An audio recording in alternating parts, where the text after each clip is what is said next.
નમસ્કાર મિત્રો, એવન study YouTube ચેનલમાં તમારું હાર્દિક સ્વાગત છે। મિત્રો, આજના વિડીયોમાં એક સરકારી કાયમી ભરતી આવેલી છે, તો એ ભરતી અંગેની સંપૂર્ણ માહિતી આજના વિડીયોમાં મેળવવાના છીએ। તો મિત્રો, ભરતીની ખાસિયત એ છે કે આ ભરતી છે કાયમી ભરતી છે અને મિત્રો જો તમે કોમ્પિટિટિવ એક્ઝામની તૈયારી કરી રહ્યા હો તો તમે પણ આ ભરતી માટે એપ્લાય કરી શકો છો। તો મિત્રો, આ ભરતી અંગેની તમામ ડિટેલ આજના વિડીયોમાં જોવાના છીએ। તો મિત્રો, વિડીયોની શરૂઆત કરતા પહેલાં જો તમે આપણી આ ચેનલ પર નવા છો અને દરરોજ ભરતી વિશેની માહિતી મેળવવા માંગો છો, આપણી આ ચેનલને સબસ્ક્રાઇબ કરી અને બાજુમાં આપેલું બેલ બટન દબાવી દો, જેથી કરીને તમને દરેક કોમ્પિટિટિવ એક્ઝામની નોટિફિકેશન મળતી રહે સૌથી પહેલાં। તો મિત્રો, જોઈએ આ ભરતી અંગેની સંપૂર્ણ વિગતવાર માહિતી। તો મિત્રો, રાજ્યની જે 32 વિભાગીય નગરપાલિકાઓ છે તેની અંદર સારા એવા પ્રમાણમાં ભરતી આવેલી છે। તો મિત્રો, અહીંયા ઝોનનું નામ આપેલું છે અમદાવાદ, ગાંધીનગર, વડોદરા, સુરત, ભાવનગર, રાજકોટ। તો મિત્રો, આ ઝોનની અંદર ભરતી કરવામાં આવશે। તેમજ મિત્રો, અહીંયા જિલ્લાનું નામ આપેલું છે અને નગરપાલિકાનું નામ આપેલું છે। તો મિત્રો, જે તે જિલ્લાની જે નગરપાલિકાઓ છે તેની અંદર સારા એવા પ્રમાણમાં ભરતી કરવામાં આવશે। તો મિત્રો, જે આ ઓફિશિયલી નોટિફિકેશન જાહેર થયું છે તેના 30 દિવસ સુધીમાં તમારે અરજી કરવાની રહેશે। તેમજ મિત્રો, ઘણી બધી અગત્યની માહિતી છે તેમજ શૈક્ષણિક લાયકાત શું રહેશે તે તમામ માહિતી જોઈ લઈએ। ઓકે, તો મિત્રો, અહીંયા જગ્યાનું નામ છે વિભાગીય ફાયર અધિકારી। તો મિત્રો, જે વિભાગીય ફાયર અધિકારીની પોસ્ટ છે તેના માટે એક જ જગ્યા છે અને મિત્રો તેનો ક્લાસ 2માં સમાવેશ કરવામાં આવતો હોય છે। હવે શૈક્ષણિક લાયકાત જોઈ લઈએ। તો મિત્રો, શૈક્ષણિક લાયકાત છે માન્ય યુનિવર્સિટીના સ્નાતક હોવા જોઈએ અને મિત્રો જે કોમ્પ્યુટર માટેની CCCની પરીક્ષા પાસ કરેલ હોવી જોઈએ। તો મિત્રો, બીજું અહીંયા આપેલું છે કે ટેકનિકલ લાયકાત શું હોવી જોઈએ। તો ટેકનિકલ લાયકાત મિત્રો નેશનલ ફાયર સર્વિસ કોલેજ નાગપુરની ડિવિઝન ફાયર ઓફિસરનો કોર્સ મિત્રો પાસ કરેલો હોવો જોઈએ। અને મિત્રો, બીજું આપેલું છે કે હેવી મોટર વ્હીકલ ચલાવવાનું વેલિડ લાયસન્સ ધરાવતા હોવા જરૂરી છે। તો મિત્રો, આ ઉપરાંત અનુભવ માંગ્યો છે, તો અનુભવ પણ જોઈ લઈએ કે ફાયર સેવાઓમાં ફાયર ઓફિસર, સ્ટેશન ઓફિસર, સબ ઓફિસર અથવા સમકક્ષ જગ્યા ઉપર સળંગ નોકરીનો 4 વર્ષનો અનુભવ મિત્રો ધરાવતા હોવા જોઈએ।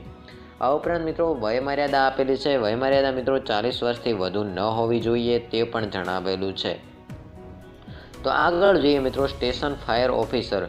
તો મિત્રો, સ્ટેશન ફાયર ઓફિસરની જે બીજી પોસ્ટ છે તેના માટે પણ એક જ જગ્યા છે અને મિત્રો તે ક્લાસ 3ની અંદર સમાવેશ કરવામાં આવે છે। તો મિત્રો, જે સ્ટેશન ફાયર ઓફિસરની જે પોસ્ટ છે તેનો સમાવેશ મિત્રો ક્લાસ 3ની અંદર કરવામાં આવતો હોય છે। તો શૈક્ષણિક લાયકાત આપેલી છે કે માન્ય યુનિવર્સિટીના સ્નાતક હોવા જોઈએ તેમજ CCCની પરીક્ષા પાસ કરેલી હોવી જરૂરી છે। આ ઉપરાંત મિત્રો, ટેકનિકલ લાયકાત માંગેલી છે કે નેશનલ ફાયર સર્વિસ કોલેજ નાગપુરનો સ્ટેશન ઓફિસર અને ઇન્સ્ટ્રક્ટરનો કોર્સ પાસ પ્રથમ પસંદગી અથવા નેશનલ ફાયર એકેડમી અને ફાયર સર્વિસ કોલેજ નાગપુરની sub fire officer course heavy motor vehicle ચલાવવાનું વેલિડ લાયસન્સ ધરાવતા હોવા જોઈએ। તો મિત્રો, અહીંયા ટેકનિકલ લાયકાત આપેલી છે એ તમારે હોવી જરૂરી છે। આ ઉપરાંત મિત્રો, અનુભવ જે આપેલો છે કે ફાયર સેવાઓમાં સબ ઓફિસર અથવા સમકક્ષ જગ્યા ઉપર સળંગ નોકરીના મિત્રો 3 વર્ષનો અનુભવ હોવો જરૂરી છે। ઓકે, અને મિત્રો વયમર્યાદા તમારી 35 વર્ષથી વધુ ન હોવી જોઈએ। અને મિત્રો, આ જે પોસ્ટ છે માત્ર પુરુષ ઉમેદવારો માટે જ છે। આ ઉપરાંત મિત્રો, ત્રીજી પોસ્ટ છે ફાયર વાયરલેસ ઓફિસર। તો ફાયર વાયરલેસ ઓફિસરની અંદર એક પોસ્ટ છે અને મિત્રો તેનો પણ ક્લાસ 3ની અંદર સમાવેશ કરવામાં આવતો હોય છે। અને મિત્રો, શૈક્ષણિક લાયકાત આપેલી છે electronic and communication engineering, electrical with radio communication diploma અથવા ડિગ્રી એન્જિનિયરિંગ કરેલી હોવી જરૂરી છે। અને મિત્રો, ટેકનિકલ લાયકાત છે લાઇટ મોટર વ્હીકલ ચલાવવાનું વેલિડ લાયસન્સ ધરાવતા હોવા જોઈએ। તો મિત્રો, અહીંયા જે લાયસન્સ વિશેની ટેકનિકલ લાયકાત માંગેલી છે તે તમારી પાસે હોવી જરૂરી છે। તો મિત્રો, અનુભવ જોઈએ તો સરકારી, અર્ધ સરકારી અથવા ખાનગી સંસ્થાઓમાં વાયરલેસ કમ્યુનિકેશન ઇક્વિપમેન્ટ અને મોબાઈલ ટાવરનો લગતા કામનો 3 વર્ષનો અનુભવ હોવો જરૂરી છે। તો મિત્રો, વયમર્યાદા છે 35 વર્ષથી વધુ ન હોવી જોઈએ। તો આગળ જોઈએ મિત્રો, લીડિંગ ફાયરમેનની જે પોસ્ટ છે તેના માટે મિત્રો પણ એક જ જગ્યા છે અને મિત્રો તેનો પણ ક્લાસ 3ની અંદર સમાવેશ કરવામાં આવતો હોય છે। તો મિત્રો, તેના માટેની શૈક્ષણિક લાયકાત આપેલી છે કે સીધી ભરતીની પસંદગીમાં નિમણૂક થવા માટે માધ્યમિક અથવા ઉચ્ચતર પ્રાથમિક શાળા પ્રમાણપત્ર અને મિત્રો પરીક્ષા HSC એટલે કે ધોરણ 12 અથવા તેની સમકક્ષ સરકાર માન્ય મિત્રો જે શૈક્ષણિક લાયકાત ધરાવતા હોવા જોઈએ।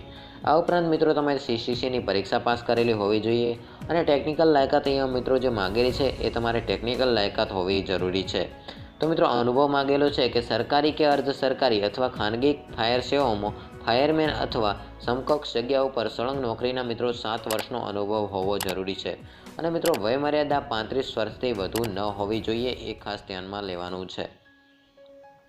આ ઉપરાંત મિત્રો ઘણી બધી જે બીજી જગ્યાઓ છે અને પોસ્ટ છે એના માટે ભરતી આવેલી છે।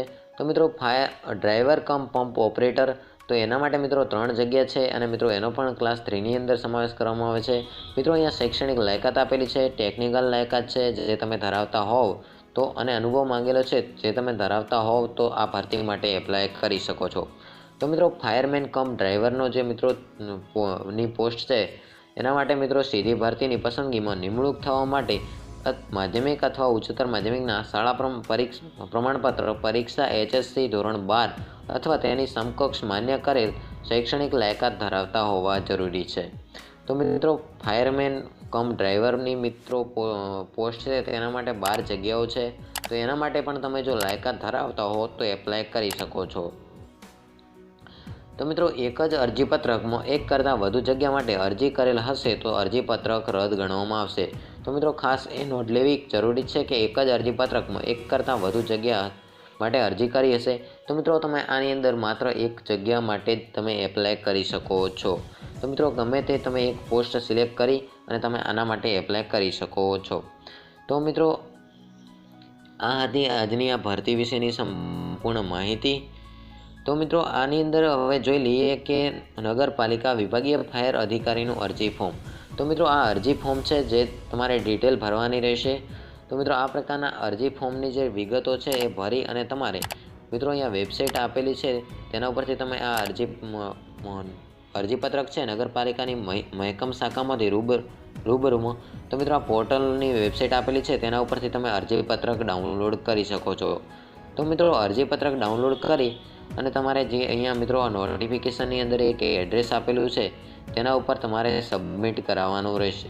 તો મિત્રો સ્પીડ પોસ્ટની મદદથી તમે આ નોટિફિકેશન ડાઉનલોડ કરી અને મિત્રો જે આ અરજીપત્રક છે તે ડાઉનલોડ કરી અને તેની અંદર પૂરેપૂરી તમારી વિગતો જે છે એ લખી અને તમે જે એડ્રેસ આપેલું છે તેના ઉપર તમે સ્પીડ પોસ્ટ દ્વારા મોકલાવી શકો છો।